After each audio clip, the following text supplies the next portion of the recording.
안녕하세요. 제 채널은 누구나 최대한 찾을 수 있는 데이터를 말씀드리면서 공시학기 팩터를 통해 투자 아이디어를 찾는 테린이 아빠입니다. 제가 이제 영상 속에 보여드리는 이제 엑셀 데이터나 그리고 이제 구글 콜앱 코드들은 이제 엑셀 데이터는 이제 카페라떼 이상이면 다 받을 수 있고, 그 코드는 이 눈꽃 빙수 이상 회원분들은 다 드리고 있습니다. 그래서 이제 필요하신 분들은 참고하시면 좋을 것 같고요. 이런 이제 다운로드 링크나 비공개 텔레그램에 또 참여할 수 있는 주소 링크 이런 것들이 있거든요. 비공개 텔레그램 채널 주소는 이 라떼 이상 회원분들은 들어오실 수 있어요. 그래서 요거 다 커뮤니티 게시글에 있으니까 자꾸 이제 어디서 찾냐 이렇게 이제 물어보시는 분들이 또 있더라고요. 그리고 영상 보시고 구독, 좋아요, 알람 설정도 부탁드리고, 지금 현재는 이제 유사투자자문 법령 때문에 댓글 기능 정지해 놓았는데, 이것도 이제 한 1, 2년 안에는 조금 더 이제 상황을 보고 제가 이제 댓글 기능을 해지할 생각도 있습니다. 그리고 좀 댓글 기능이 좀 정지되어 있는 거에 대해서 양해도 좀 부탁드리겠습니다. 오늘 이제 주말에 뭘 고민하고 있냐면, 아예 반도체가 갑자기 이제 막 올라가고 있으니까 저는 이제 이게 사야 되나, 적극적으로 막 플레이하긴 좀 애매한데 뭐 이런 생각이 들어요. 그나마 이제 뭐 국장에서 할 만한 거는 단기적으로는 이제 뭐 리노공업이나 ISC 정도는 뭐 그럴 수 있겠다. 근데 야, 이게 내가 생각하는 스토리에서는 미국장에 있는 반도체를 하는 게 낫지 굳이 국장을 하는 게 맞나? 뭐 이런 생각이 자꾸 들어가지고 이제 이번에 영상을 준비했고요. 우선 시장이 이제 반등하고 있는데, 피어 앤 그리드 오실레이터가 올라가고 있어요. 이게 생각보다 제가 이게 만든 거가 과거 이제 코스피 지수나 코스닥 지수를 이렇게 같이 놓고 보게 되면 상관성이 굉장히 높습니다. 그래서 지금 최근에 이게 오실레이터가 반등하고 있어요. 다만 흥미로운 건 뭐냐면, 이 특정 업종 강도 지수는 굉장히 낮은 위치에 있습니다. 그러니까 결국은 이 붉은색이 이제 올라가는 구간이 되거나, 이게 올라가는 구간에서는 시장이 이제 안 좋아요. 그 말은 지금 언젠가는 이 특정 업종 강도 지수가 올라갈 가능성이 있다는 거죠. 이게 계절적으로 보면 또 신기한 게, 아시다시피 1월 달도 상반월과 하반월을 보게 되면 상반월 대비 하반월이 부진합니다. 그리고 2월 달에 조정이 있는 경우가 계절적으로 많아요. 그러면 이번에 지금 미국의 경우에는 또 특이하게 이 미국은 특정 업종 강도 지수가 이제 내려오고 있습니다. 이게 내려오고 있으니까 제가 미국이 오히려 낫다라고 이제 커뮤니티 게시글에도 올려드린 적이 있어요. 그래서 12월 20일 지나고 나서 미국 시장을 좀 적극적으로 이제 플레이했던 이유가, 야, 이거 업종 쏠림지수 엄청나게 올랐었고 연준의 금리 결정 이벤트가 마무리됐으니까 미국장으로 좀 이제 제가 미국장을 좀 하고 싶었는데 한 절반 정도는 미국장으로 이제 더 넘어가겠습니다. 그래서 국장 절반, 미국장 절반 하겠습니다라고 이제 말씀드렸던 이유가 업종 쏠림지수에서 이제 기회가 있다 생각을 한 거거든요.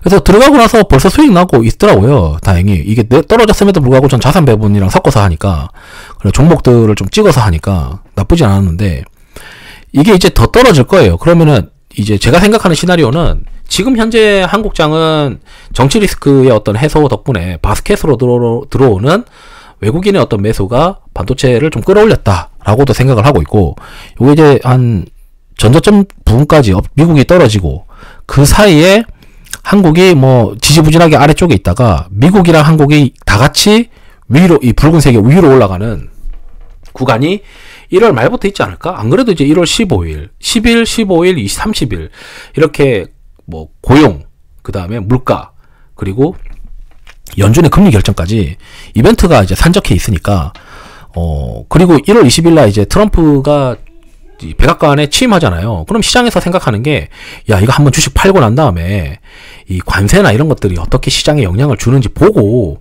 내가 비중 현금화했던 것들을 재매수해야 되겠다, 이렇게 또 생각하는 사람들이 있을 수 있다고 생각이 들어요.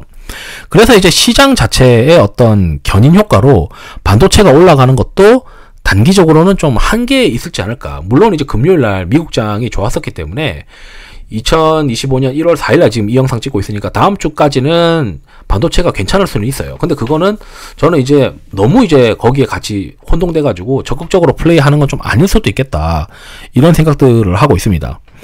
왜냐하면 이게 미국 시장도 그렇고 한국 시장도 그렇고 어쩌면 저는 이제 1월 하반월에는 조금씩 조정이 나오고 2월 달에는 조정이 나올 수도 있다라고 이제 생각을 하거든요.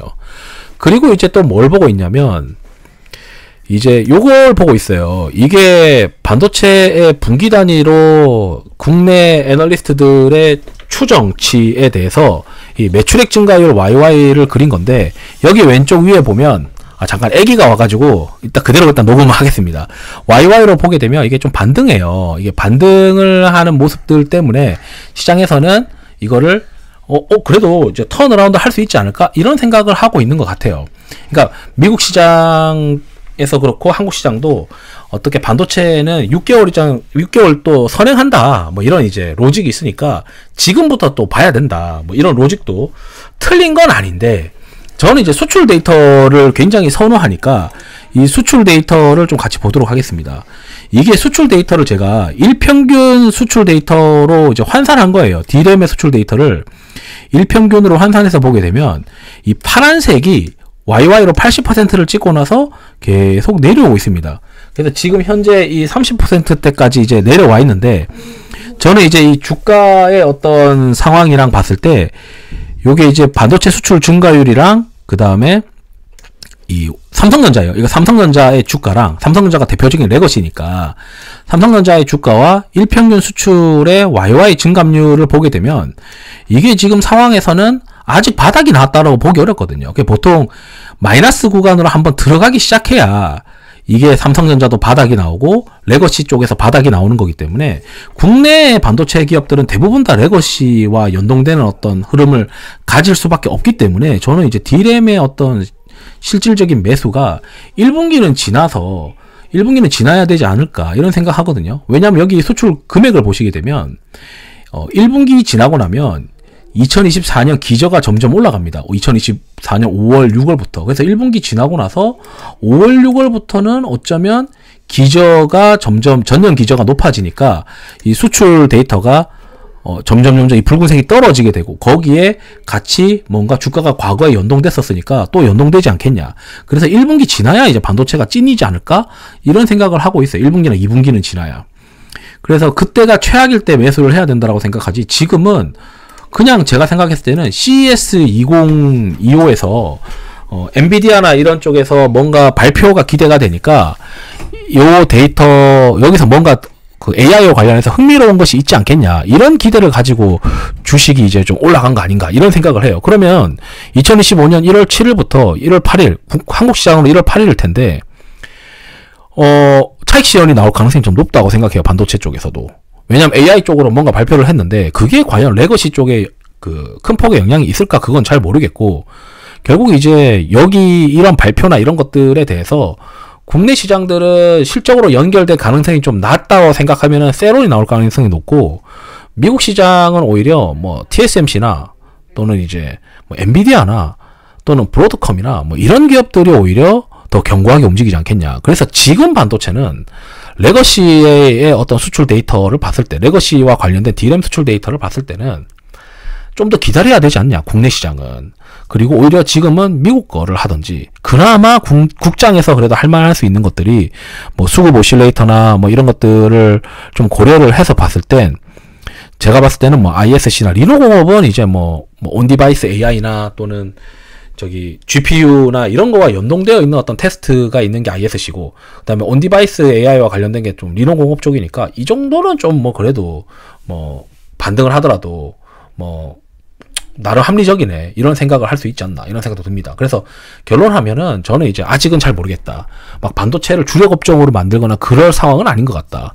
게다가 그 ETF 상대 강도에서도 아직 반도체가 저 밑에 있고 아직 중간 이상 올라오지도 못했다. 미국 업종에서도 반도체가 아직 상대 강도에서도 하위권이다. 그런 것들을 고려를 하면 좀 기다리자. 그리고 수출 데이터 YY로 마이너스 4까지 들어가면서 최악이다라고 막 시장에서 떠들 때 그때 사자. 그런 생각을 하고 있고 지금 반도체는 약간 CES 2025 기대감이 좀 있는 것 같고 그리고 한국의 정치 리스크가 해소될 것 같은 어떤 그런 기대감에 바스켓 매수인 거 아니냐. 그래서 뭔가 액티브 매니저들의 뭔가를 이제 자극할 수 있는 그런 상황은 아닌 것 같다. 그런 생각을 하고 있어가지고 좀 보수적으로 보자. 다만 만약에 반도체를 한다고 하면 저는 미국장을 해야 된다. 어차피 AI는 이런 레거시의 어떤 흐름과는 다르게 갈 거니까. 그래서 미국에 있는 TSMC, 브로드컴, 그리고 이제 엔비디아 이런 쪽으로 포트폴리오를 해야 되고 실제 이제 저는 그 포트폴리오도 막 미장을 포트폴리오 할 때도 다 이제 아시다시피 제가 포트를 이제 막 올려드리기도 하는데 그 텔레그램에다 올려드리잖아요. 멤버십 회원분들 들어오신 곳에다가 거기 보면 이제 QQQ나 QLD, 삭스 이런 거 이제 비중 깔아놓고 여기에다가 이제 막 엔비디아 깔고 그 다음에 이 서학개미 비중으로 브로드컴 비중 깔고 그 다음에 AI 관련된 것들 깔고 양자 깔고 이게 다 서학개미들 가지고 있는 거 그대로 일단 준용해서 한 거거든요.